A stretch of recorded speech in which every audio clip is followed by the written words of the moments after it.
I just want to say thank you too for having me. A little background so you guys kind of know where I'm coming from. I'm at Ohio State Veterinary Medical Center. I've been there for 7 years. Registered veterinary technician is my official title. I worked our emergency critical care for many years, and now am working with LifeCare for our outreach program. I talk to Kristen on a daily basis, email basis I should say, with our outreach program. And then I also work with our behaviorist. We're fortunate at Ohio State to actually have the only state boarded veterinary behaviorist there, and we also have applied animal behaviorist there as well. So I work closely with them. I'm actually on my way to getting boarded to become a behavior technician. So this kind of stuff really intrigues me. As soon as I got the email, I was like, oh, that would be great. I love that. It's right up my alley. And I actually do the bite prevention talk a lot with schools with my St. Bernard that I have. So I edited a little bit for you guys as far as the content. We're going to go into a little bit more detail just because foundations are really important to me. So I want to make sure you guys have a really good foundation in knowing the canine body language first. And then we'll go on to how to interpret it and then how to stay safe and what you can do in certain situations. So I kind of changed the title around a little bit. Hopefully you guys don't mind. But just kind of talk about a better knowledge of the canine body language. So today, kind of what I said, that's my wonderful girl Layla there. She couldn't be here with me physically, so I had to put a picture up of her, you know, bragging about her. Gain a better understanding of canine body language. We're gonna learn about how our body language affects the animal and their behavior, because how we move and how we control our bodies has a lot to do with then how they interpret that and then how they move and how they're going to react to you.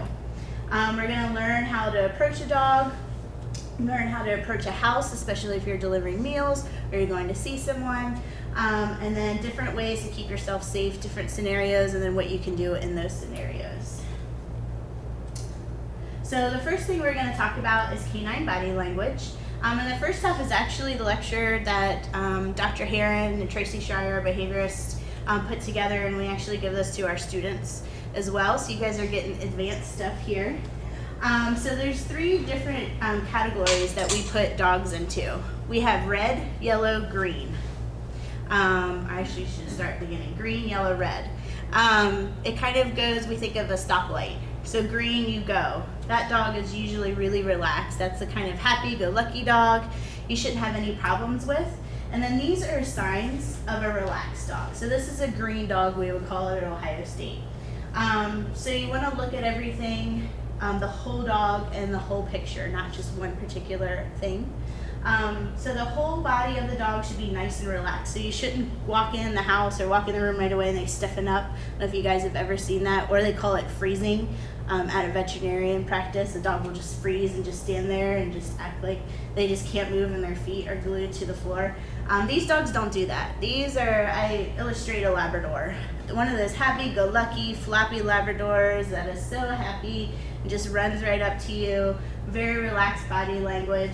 Their tail is usually in a very neutral position, maybe wagging. So neutral position means it's natural for them. A dog with its tail straight up in the air, that's not natural. That's a warning sign for you.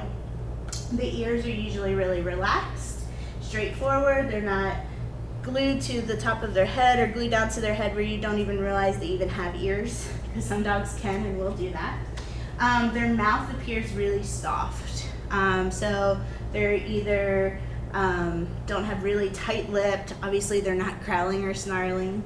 They're kind of, mouth just kind of hangs there, that sort of thing, just really relaxed. And some people call it smiling. So they're so relaxed that they're just kind of hi and just smiling, not in smiling the way where I'm growling at you and showing you my teeth. Their eyes. Eyes are a really big indicator of a dog. It's something that a lot of people just throw off to the wayside, but really important. Their eyes are usually relaxed, and they're not hard staring you, it's called. So they're not staring you down, daring you to move.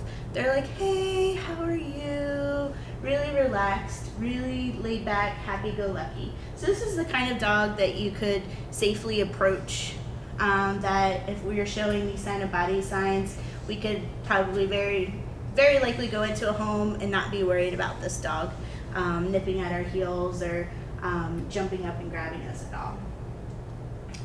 The next dog is our yellow dog. So yellow, think a stoplight again, is where you're a little bit hesitant, well, depending on how you drive. You either start to slow down or you gun it. We're doing the starting to slow down. So starting to slow down, we're gonna work a little bit, and our body movement is gonna be a little bit slower with these dogs. These dogs are your really nervous dogs. They're kind of on the line where they're like, oh, I kind of like you, but I'm not sure if I want to like you, but I'm not sure. And that is these dogs. So a couple of things to watch for these dogs are they are our tense dogs. So they usually are really tense.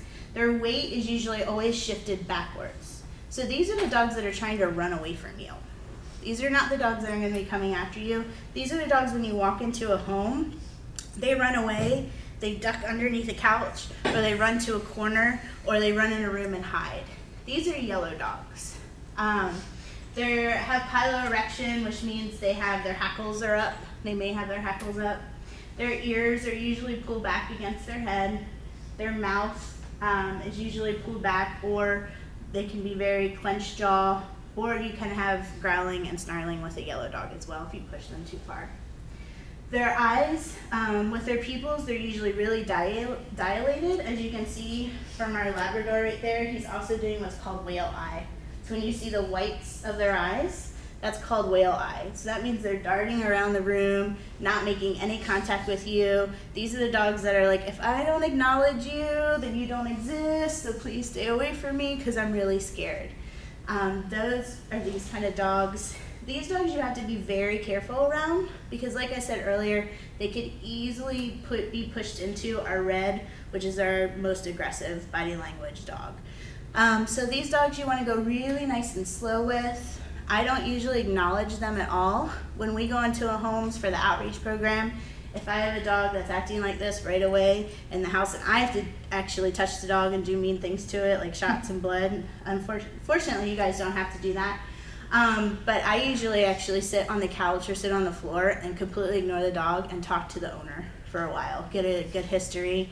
I usually always have treats in my pocket, so I throw treats down on the ground, that sort of thing. So these dogs you don't want to engage in right away. You want to let them come up and kind of warm up to you. That they're pretty scared, you just want to go really slow with them. Let me know if you guys need me to slow down. So something to remember are yellow dogs, our defensive threatening dog. This dog is feeling really threatened and say, I don't like that, stop what you're doing. So if you're trying to walk up to this dog and pet it, and I'll show you different ways what not to do and what to do when petting a dog.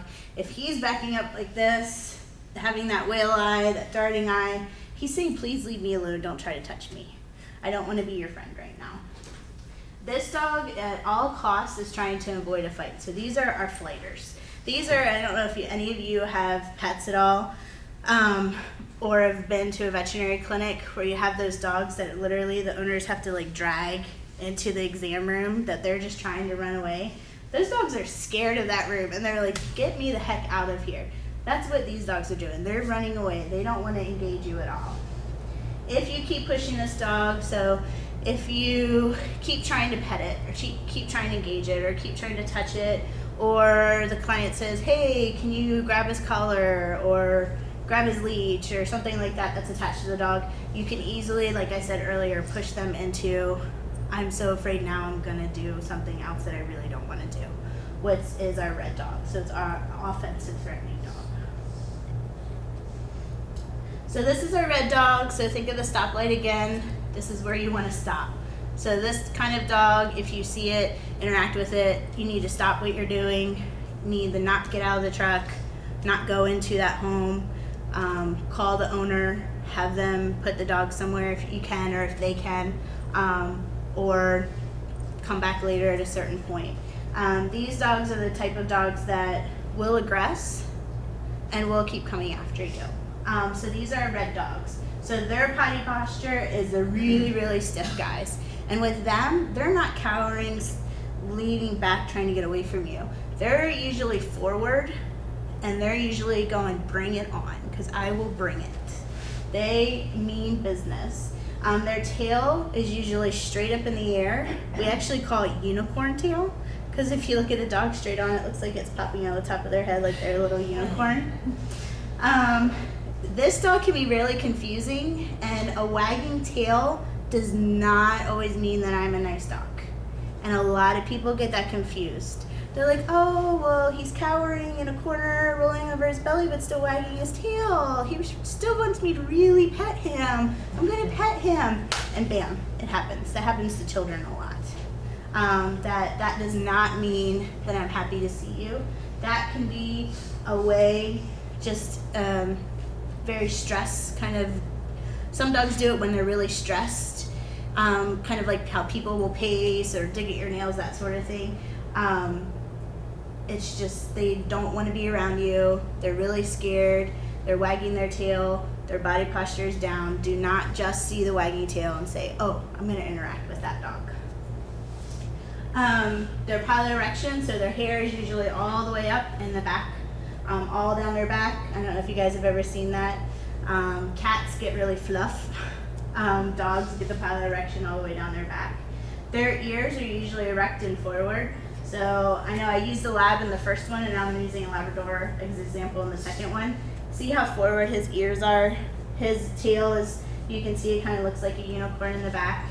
He is nice and stiff, and his body, it's almost like his weight is forward. I wish we could get more of the picture to see him. Their mouth is usually pulled up, baring the front teeth, growling, snapping, or barking. So they're not saying, hi, come pet me. They're saying, stay away from me. They do what's known as the hard stare. So those eyes are nice and open, and they will sit there and they will stare you down. And it's a staring competition that you will not win. So you never want to engage them with staring them down. And their pupils are usually always dilated. So you guys okay so far? Any questions so far? Green, yellow, red dogs. Hi.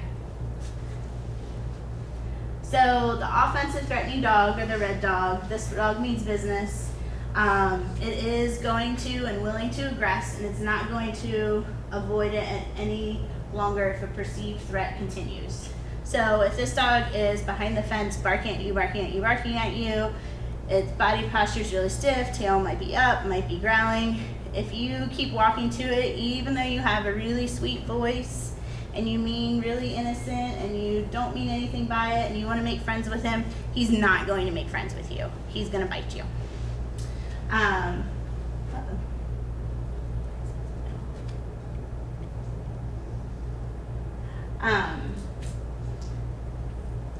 The biggest underlining thing that a lot of people misinterpret for animals that can get this way, can get yellow, can get red, is that their underlining motivation for all of this is fear.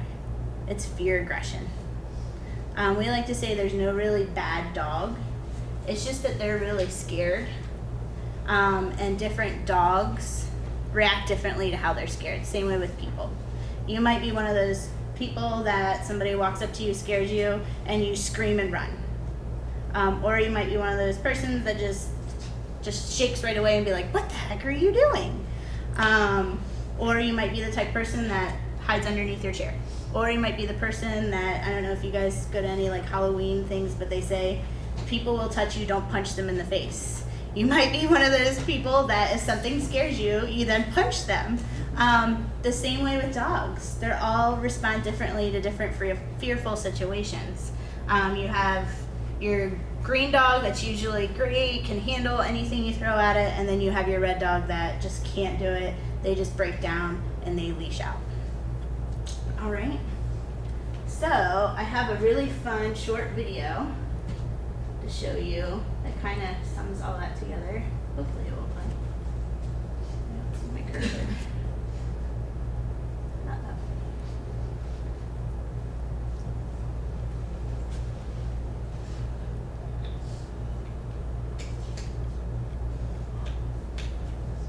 Maybe it won't.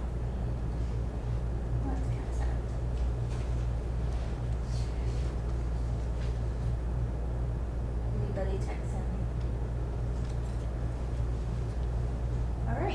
I guess that one will play. I'm sorry about that. Hopefully my other ones will play. Alright, so that was just a quick video about red, yellow, green dogs that was done, just saying about a recap of what I just went over about how to read their body language, when to approach them, when not to.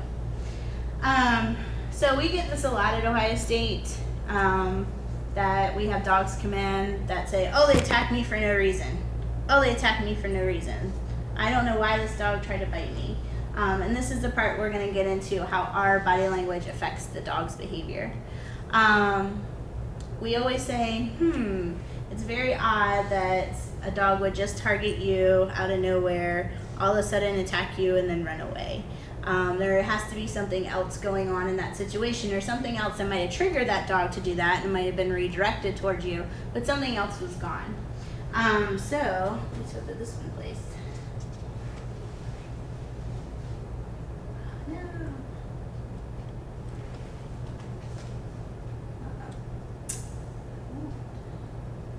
Do we have internet by chance to this computer or no? Okay, that's okay. As long as you guys are okay, I can kind of explain the video. You guys are okay with that. Let me actually do one other thing.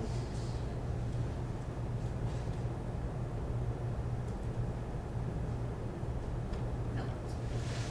All right.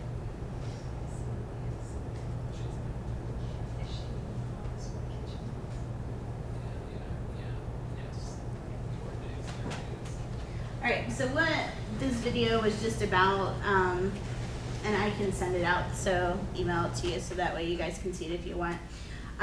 It was when animals attack.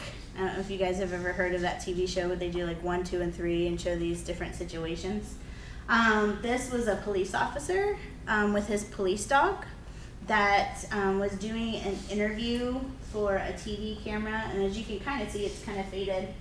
Police officer's here, police dog is here, and then the interviewer, the camera, or I don't know what you want to call him, he was standing there. The interview was going along, but the dog was giving lots of signs, and I was going to have you guys be the experts then and tell me what you saw. But first of all, what happened, and you can kind of see it from this screen if you could see it, is the dog is in between them, and just how their body language is and how the interviewer's body language is. What he ultimately did was he was petting the dog on top of the head, which we'll talk about that in a few minutes. The dog was not liking it. The dog went stiff and he froze, so his whole body went stiff. He started lip licking, which was one of the things that was listed for a yellow to red dog. He started whale eyeing, which was, you can see the white of his eyes, he was looking around, and he tried very hard not to make any eye contact with the interviewer. The interviewer then proceeded to put his other hand around the dog's throat and leaned into him to either, I don't know if he was kissing him or what he was doing, and in a split second the dog attacked and bit him in the face. It's not cool for the interview guy, but it's kind of cool. I have a slow motion video of it, and it happened so fast that the dog, when he was biting him, you could see his top 2 canines, his bottom 2 canines in his face. He was still smiling because that's how fast that dog was. But the dog was giving you all the warning signs, and that was going to be your guys' test. He went stiff. He was lip licking. He was darting around. He had whale eye. He was trying so hard to avoid this cameraman or this interviewer at all costs. And then as soon as he got even closer and put his other hand, he had a hand resting here around his neck, that dog was like, okay, I warned you and you're done. Luckily the guy wasn't seriously hurt. And a lot of people say, well, why didn't the police officer see that? Why didn't the police officer see that? To the police officer's defense, he had only worked with his dog a week. So he wasn't even fully aware of this dog's body language, and he happened to just be there when they needed an interview about just talking about police dogs. Normally, they're a lot safer, and the police officers know their dogs a lot better, but like I said, he was only with that dog for a week. All right, so what do you guys think about this? What is this guy doing, and what do you think? Red, yellow, or green? Yellow, yes. What is he doing that makes you say yellow? He's doing the Wheel eye, good job. Yep, what other features would you say yellow? ears are back. Ears are back, good job. One other one. His lips, his mouth. His mouth is closed, it's very stiff. It's not open, hanging, saying, hi, how are you? Ready to see you. What about this dog? This is a dog that was at a veterinary hospital, not ours. That this black thing right there, is this a pointer? I can just point to it. This is a scale. And even though to us, we're like, oh, it's a scale, no big deal. It is a big black thing in the floor that they have no idea what it is and are very scared of it. And they were trying, you can see a leash, they were trying to get this dog on the scale. So what do you think about this guy? Red, yellow, green? Yellow. Yellow, good job. And what makes you guys think yellow? He's not sure about this first. Yep, what body language is he doing? His weight is back, perfect. Tails between his legs. Tails between his legs, what else? Yes, he's doing lip licking. Lip licking. What about his eyes? It might be a little bit hard to see. There. Yep.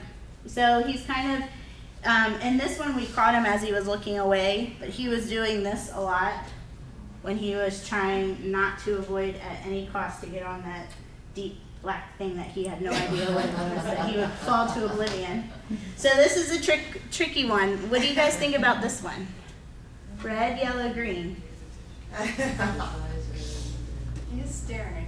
He's staring, Or he yes. could be staring. Yes. I'd say green, Green? Why do you say green? because he looks pretty relaxed. You say relaxed, he's real. Yeah, he looks a little sleepy. So what features tell you he's relaxed? His ears. His are ears? down. He's not even licking his lips. He's not licking his so lips. tired. But what else is he? What else is His what else? eyes are Yes. really relaxed. Yeah, his eyes are actually scared. Oh, So this is where I'm tricking you. huh. So look at this one and see how his pupils are dilated, and that one's neutral. So I threw a curveball in here. So he would actually be considered a yellow dog. Cause see how his eyes dilated here? What about his mouth? Do you know a Labrador that usually keeps their mouth shut like that when they're not laying down sleeping, I should say? No. So his mouth is it's stiff. So he would be a yellow to green dog, I would say. We would treat him on the yellow side and hopefully turn him into a green dog, making it meaning that he'll be happy to see us the next time we're there, or he'll be happier as the day goes on. But yeah, just had to throw that curveball in with you. What about this guy? Red, yellow, green. Red, yes. Why do you guys say that this guy's red? So what are some things? His eyes. Eyes, yes. He is there's someone actually standing right here. He is hard staring them down. What else is he doing? He's very stiff. Yep. His weight is forward. Yes. He's saying bring it on. Is the mouth open? He is actually snarling a little Yeah, you can bit. see his jaw. Yep. And you can see the hair, his hair on Yes, that piloerection. Yeah. Yep. This guy means business. This is a red dog. This is a dog you do not engage. You do not get out of a truck for. You do not go into the home if you see this dog loose in the home. What about this guy? So we picked on the big dogs. I had to throw a little dog in there. Come on. Is this red, yellow, green? He's smiling. No, he's Yeah. red. He's red. Red, yes. What makes you say that? Well, it's choppers. Yep, he's Eyes. snarling. His eyes, you see how dilated? This is a beautiful picture of how dilated that eye is. He is hard staring, whoever the person is standing over here taking the picture. His fur isn't long enough to have piloerection, I think. But this is a red dog. So this one we would handle either with sedation in the veterinary world. With you, don't get out of the truck. Don't go into a home if you see that. Just because they're a small dog does not mean you should still interact with them and say, oh, the bite is smaller.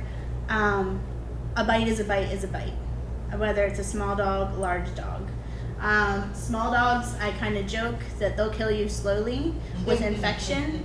A large dog can do a lot more damage. But nonetheless, they both still do damage, and they both should be treated appropriately and equal. All right, so this is our fun little poster that we have. Dr. Sophia Yin is a boarded behaviorist as well that we work with a lot, that's in California.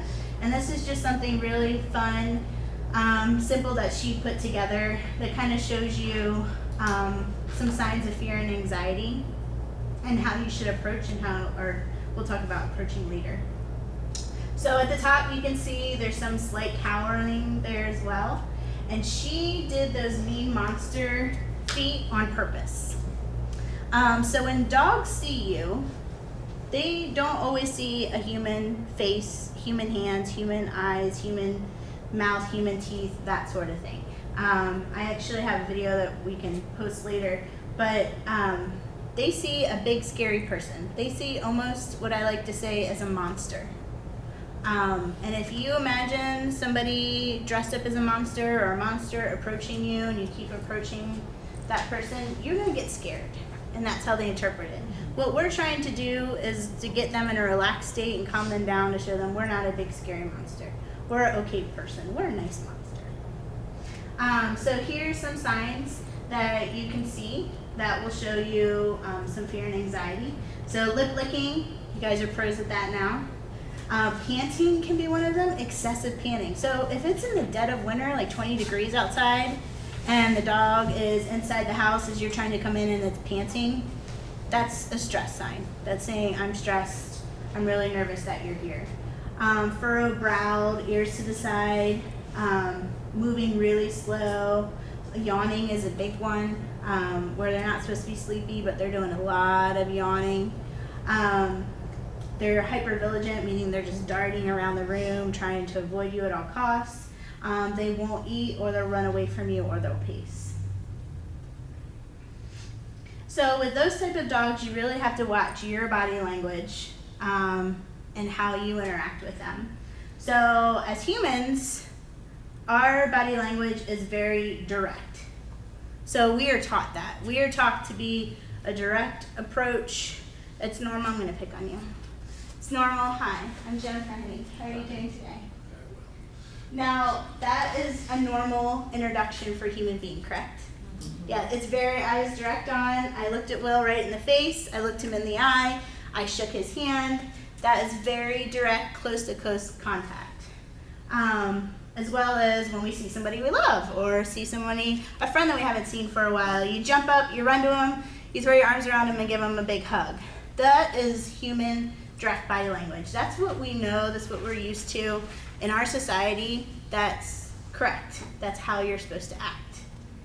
In the animal world, not so much. The animal world, it's indirect body language. So it's very indirect approach, so that way the other dog does not feel confrontational, and they're going to kind of greet each other in a roundabout way. So have you ever seen dogs at park? They do this a lot. They don't run to the face right away. They run to the back end, and they do that fun little circle. That's an indirect way. They're not going to go straight up to the other dog and go, hi, how are you? How are you doing today? Hi, you want to be my friend? Not all. Some dogs will do that. When they want to play, they'll do what's called a play bow. So they'll kind of get next to them or in front of them and get a little bit lower and say, hey, how are you? You want to play?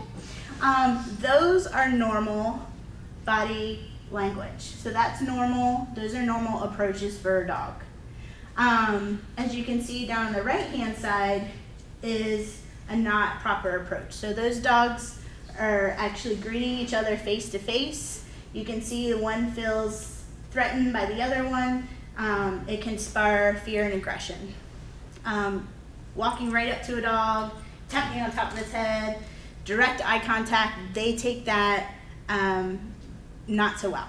They do not like that at all. You're really much getting into their personal space. They're like, hey, I don't know you. It's like a stranger coming over to you and tapping you on the top of your head and going, oh, how are you doing today? You're so nice. You're gonna be like, who the heck are you? Like, don't tap me on top of my head. You're gonna shake my head, or shake my hand. So you just have to remember how you approach the dog is the biggest starter. That you want to make sure you get off on a good foot when you start your approach. So when you're interacting with them and you're approaching them, you want to never stare directly at the animal. This can be very threatening to them. You do not want to stare down the dog that's staring back at you. You never walk straight up to the animal. This is a direct approach and they don't like that.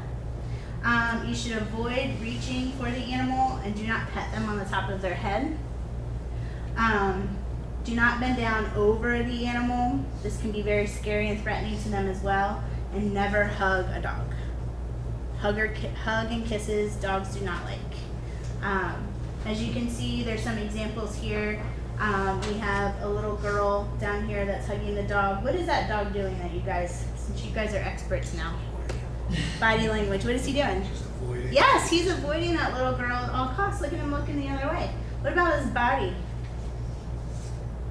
It's pretty stiff. He's stiff, yes. He's saying, please get this kid off me. No, this is scary to me. So Jennifer, if you and this is, I have a dog, and I've always, depends on who the dog is, but I've like to let them just smell my hand, but I'm not staring at them. I'm just kind of like, you know, and I've never, is that considered aggressive? So, there is debate on that right now, and a lot of the behaviorists are saying do not extend your hand anymore. Okay. Because they've had some people that if you have a yellow dog, that even though you're not leaning over them, you're still coming at them, they will jump up and bite that hand. And I have a slide in a minute that shows you how to approach them and how you can kind of become their friend and let them come up to you. The biggest thing is let them come up to you. And the hand sniffing, putting the hand out to sniff the hand, they can already smell you about 100 feet away. So the really letting them sniff you doesn't make your scent change from when you were over there versus now you're in front of them. What you really want to do is kind of turn to the side, and what I do is kind of hit my leg and say, hi buddy, how are you? And you don't make any kind of direct eye contact with them whatsoever. Let them come to you. Once they come to you, then you want to pet them on the side of the head or underneath the chin, not directly on top of the head, because that can be very threatening.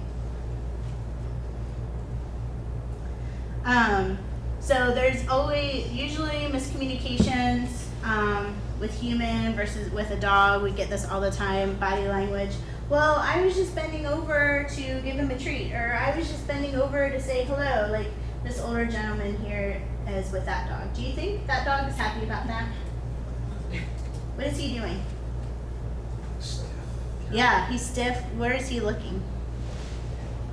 Yeah, he's looking down. He's avoiding eye contact. What about this guy right here? She's trying to offer him a treat, but what is she doing and what is he saying?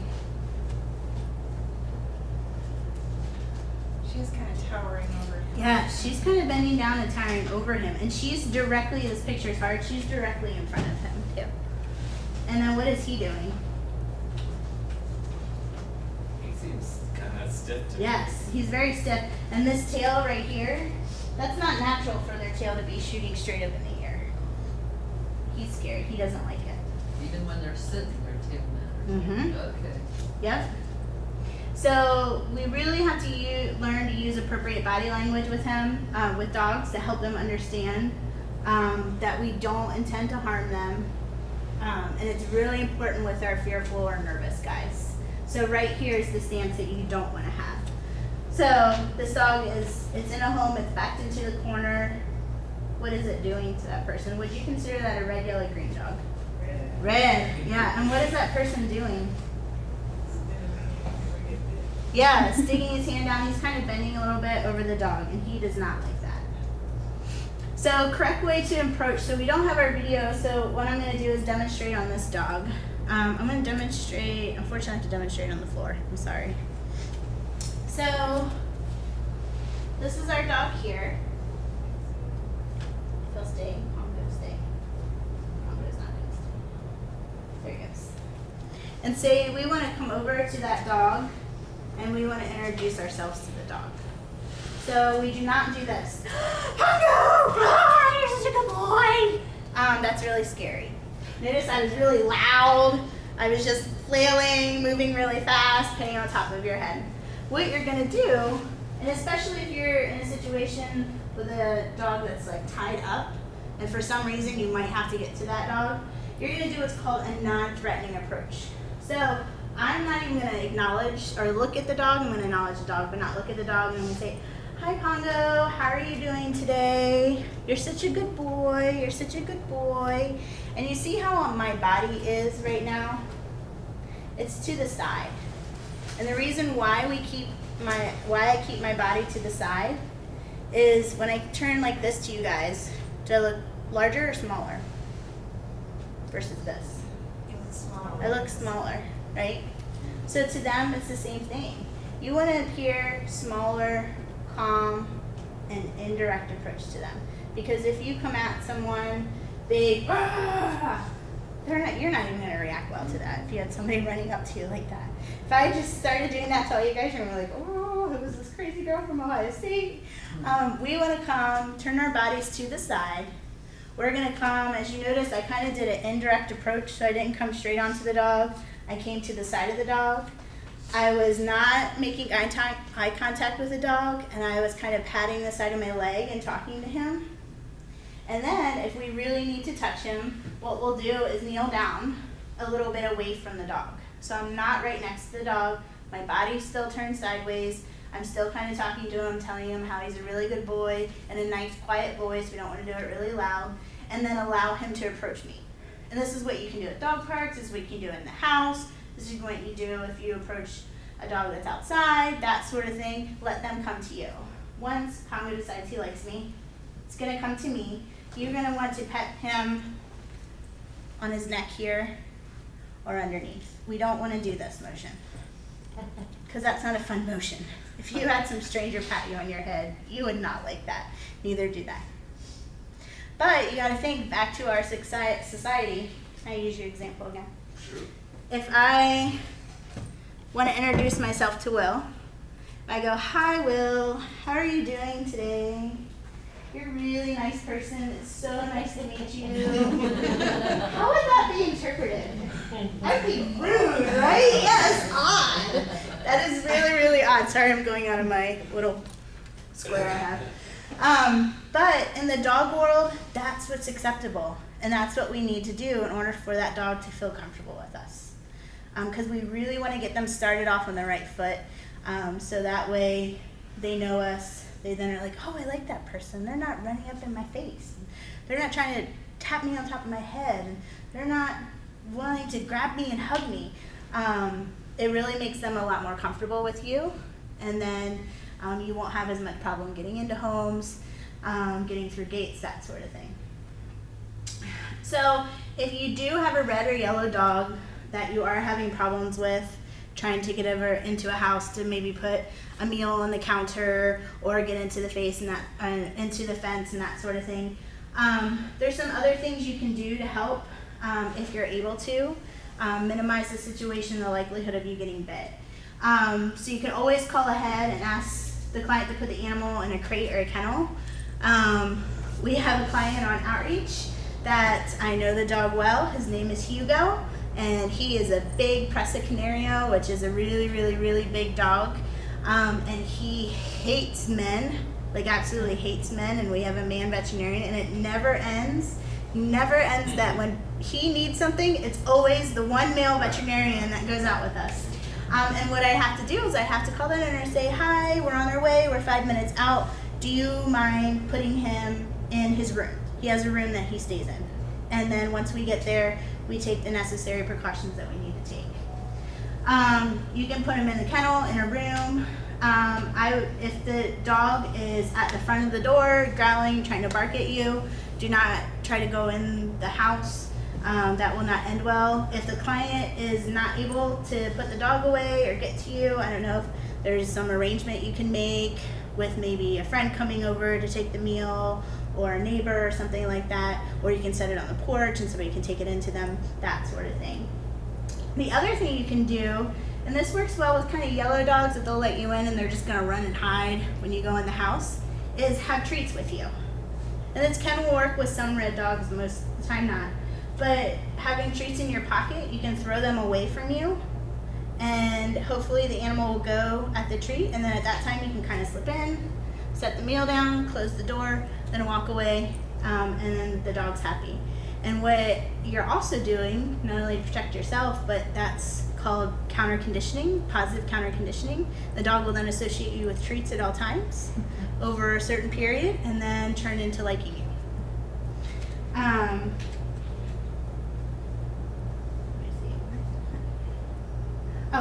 So if you do get into a scary situation, there are 2 things that you always want to do, and there are a couple things that you don't want to do. So if you have a dog running at you or acting aggressively running at you, not the crazy lab that just wants you to throw a stick, you need to stay still. I know that's against everybody's, like, your first instinct is to run away from that dog, not let that dog come near you. If you run, the dog is like, oh, it's a chase. I'm just gonna get you even more. And then they're gonna continue running at you. What you wanna do is you wanna stand really still, and you actually wanna keep your hands down or folded. I prefer hands down to the side. You wanna keep quiet, so you don't wanna be all have, oh my gosh, the dog's running after me, flailing and screaming, because that's just gonna get them more amped up and they're gonna keep coming at you. You never want to retaliate, so by kicking them away, hitting them, slapping them away, that encourages them even more, because now they're like, oh, you're fighting, that's awesome, let's do it even more, let's go. And then like I said, it's against all your instincts, should be to stop, either fold your hands. We say to kids, be like a tree, so fold your hands like branches or hands to your side, and watch your roots grow. So don't make any eye contact, look down, just stand still. I know that sounds really odd, and a lot of people are like, oh my gosh, does that really work? Like, oh my gosh, I don't know if I could do that. We've had some situations that we've gotten into in homes, and yes, this does work. They're gonna probably come around you, they're gonna growl, they're gonna be barking, they're gonna come sniff you, that sort of thing. But you need to stay still, stay calm, not be very loud, and let them come and sniff you, bark at you, growl at you, and then let them walk away. Because they eventually will get bored with you. Because we're not, I know we're humans and all, but we're not that interesting enough to where you're going to keep them there. If you happen to be on the floor, I don't know why anybody would be on the floor, but it could happen. We say be a log on the floor. So you do the same thing, you lay on the floor, you basically bring your arms up to cover your face, and you lay there very still, very quiet. All right. So that all seems like reasonable advice if the dog has not begun to attack you yet. Yes. But once it begins to attack, standing there, looking down. Once it begins to bite you? Yeah. Okay. Yeah. So, there's a couple. Yes. So this is proceeding that he's running at you, hasn't bitten you, broken skin yet. If they have actually gotten a hold of you and bit you, there's several different types of bites, and there's several different types of dogs. This is going to be a multi-tiered answer, and I apologize for that. There's going to be some dogs that will bite you, and we call them the quick shark bite, where they're just like boom, and they'll bite you, and they're done, and they'll run away. We also have our other dogs that will just keep coming at you, and they're bite. I know this sounds really odd, but you don't want to keep kicking them away if they're coming at your legs or anything like that, because you will encourage them to keep coming after you. And this is going to sound really odd, but they actually tell you if they are biting you, you still need to stand still, because they will eventually stop.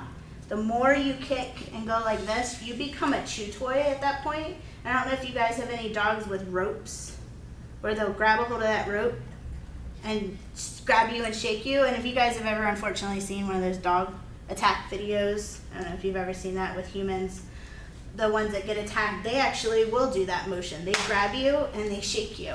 But those people are usually pulling back, flailing, and that sort of thing. We still say, I know this is completely odd, to stand completely still, or if you could slowly move back and back out of a room or the situation that you're in. example of this is our behaviorist, Tracy Schreier.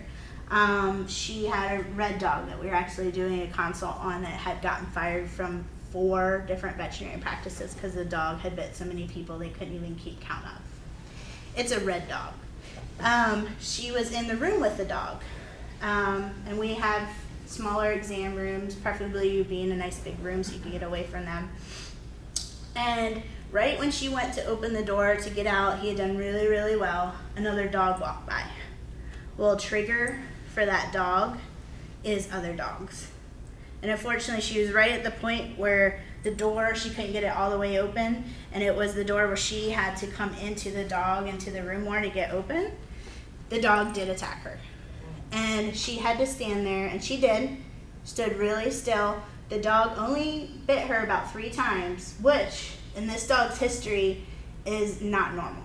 This dog normally would bite someone and do the, I'm gonna get you, I'm gonna shake you thing. But she'll tell you, even as a behaviorist, it was so hard for her to do that because your initial reaction would have been boom, click out the door and run out. But she had to stay completely still, and she did. And biting eventually did stop. He, like I said, he only bit her like 2 or 3 times. I know to you guys it sounds horrible, but if you knew the history of this dog that put many people in the hospital with stitches, it was not nearly as violent as what he had been, because the technicians and the veterinarians that he had been before, when he'd gone to bite them, and the owners told us all this, that they were like, ah! And started going like this or shaking their hand to get him off of it, and that just encouraged him to go even harder and even more. So if you're already being attacked, don't run away. Just stand there. I know that sounds so odd, and it's against all your human nature instinct is to like kick those dogs away, get it. Unless you have what's called, we call it a pig board, or a nightstick, where it's actually a safe stick where you use to kind of hold the animal away. Unless you have those kind of tools, unfortunately, you just need to stand there. They will not, typical animals, unless they're egged on by human beings standing around, which is a whole nother thing, will just nail you a couple times and then just keep going. And I know that sounds really odd. And believe me, I've never been in that situation. I've been in a situation where I've been ran up on by a dog and had to stay completely still. I'm like, oh my gosh, this is so not right. This doesn't feel right. Oh my gosh. But hopefully I'm never put in that situation. But you know, I have a like little 9-pound schnoodle who has a lot. He's very territorial, and when we were doing our pie sales here, I was selling pies to some of our contacts up in Delaware. So I live in Powell, so they came to my house to get the pies, and I thought, I thought I had him contained in the office area, but somehow I didn't close the door all the way. I thought I did, but somehow his little head, he got out. And if he sees you, he's on you, okay? And he's not doing the full, he's doing the little snip, you know? Yeah. But like you said, you're moving. So I mean, it was like, you know, it's very quick. And so the lady's standing on my doorstep, and I'm giving her pies, and he gets out, and he's on her. Yeah. Okay, of course she's frightened, because it's so unexpected. And I don't know why, but I did exactly what you said. I told her, I said, stand still, don't move. I said, just stand still. And he did like a couple times. He stopped, I was able to get him. And it worked. And he's done that, you know, a couple of times, of course. But I don't know where I got that instinct from, but people have told me that before. Just stand still. Yeah, and it's hard. You have to fight that. We have a pit bull, not the one I was telling you about that hate men, but she, as well, is very territorial when we go and see her with the outreach program. And when I go into her house, I literally have to stand there, not move, for about 3 to 5 minutes before she'll become comfortable enough where I can move. We had a student that did not listen to me when I said, hey, don't move. She does the wagging of the tail. She'll come right up to you, but she's really stiff. but she wags her tail. And I told the student ahead of time, I'm like, don't move. Just let her get used to you. As soon as she's done with that, we've not had that big of an issue with her after that. And of course she did it, and I'm just standing there, and it's like slow motion. She came running up to the student, wagging her tail, and the student, she had her hand like this, we were being trees, and went to come out to touch her because she came out to me, she's wagging her tail, and in that instant she went boom. Luckily she didn't actually physically bite the student, but she was so close, and just that little motion triggered that dog to do that. So it's really, really hard, but standing still and not screaming, that's the other thing. When you're like, ah! It does, and it actually works on other animals too. Our doctor has a bird that unfortunately likes to sit on people's shoulders, and her aunt was over and wanted to sit on her shoulder, but she did that, ah! And the bird ended up attacking her. So it works for most animals. You just need to stand still, not flailing, not screaming. Let them do what they need to do, get used to you, and then usually they'll move on. They'll lose interest. Yeah. My mom has a pug who's a friendly dog, but there's always been somebody walks through the front door, I bark and act crazy. Is that just, that's my property, you don't belong there, or is that a fear response? That's People probably, coming in the house? yeah, I would say a fear response coming into the house. We get that a lot on outreach because it's not only myself, it's the veterinarian, and it's 2 outreach students going into some of these homes. And as you guys know, some of these homes are not very large at all, so you have all these people in there, and we'll get that right away. 9 times out of 10, most of the dogs will do that. They come to the door, they're barking, we usually stand there, talk to the owner through the door, or what we do, if they're disabled and we can't get in the door, I'm the guinea pig, and I usually go in first. But if I do go in first, I go really slow. I don't just open up the door, fling it open. I make really slow body movements, and I don't make any eye contact. And I just kind of talk to them, not looking at them, and let them sniff me and greet me. Once I'm in the house all the way, like past the whole door opening and closing thing, because for some dogs that can be huge.